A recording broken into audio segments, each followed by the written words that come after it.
Hi, this is Ken Evans, and welcome back to my channel. I went to Washington, D.C. this week to see for myself.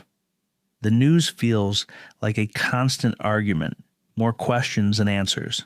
So, I went to the district and set out on a walk, camera in hand, hoping that by looking closely, I might begin to understand better this moment in our history. Standing before Lincoln, I thought about how complicated history really is. He's remembered as the ender of slavery and the restorer of the Union. But he also took extraordinary measures, declaring martial law here in the Capitol. Unpopular in his time, now he feels omnipresent, deified.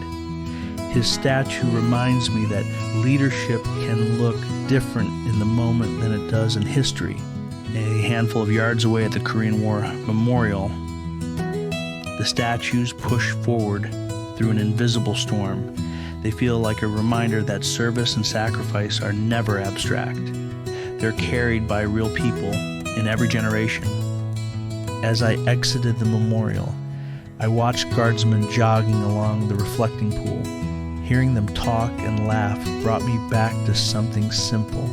They are citizen soldiers first. They follow a long American tradition. They spend most their days in regular jobs with family and friends. Outside Union Station, heavy military vehicles stood in front of old stone. The contrast was sharp.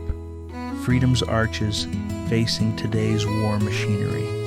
A reminder that the Capitol is a symbol and a working city, and perhaps more vulnerable than we care to think about. I paused in front of one soldier standing alone by his truck. I asked if I could take his photo. For a moment, I wondered what part of his regular life he was missing. That human detail made the camo fatigues feel less distant. I thanked him for his service. Two more guardsmen stood together, quietly watchful. Not aggressive, not withdrawn, just very present, steady. Neither one said they enjoyed occupying the district.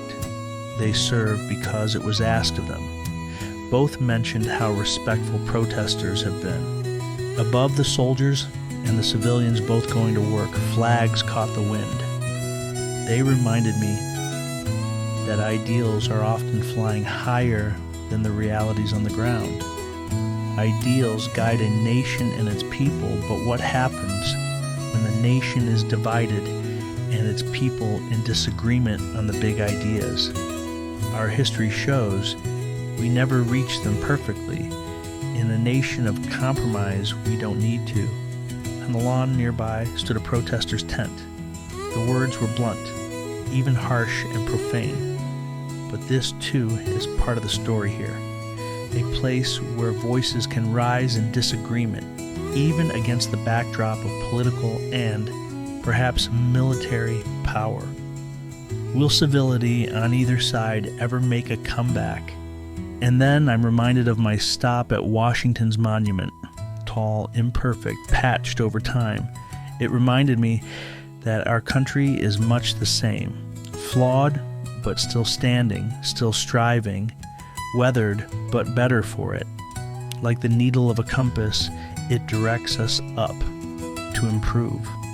I'm not sure exactly how I feel about all of it, but being here, seeing it, felt important. It clarified the facts. In the end, I'm still sorting out how I feel.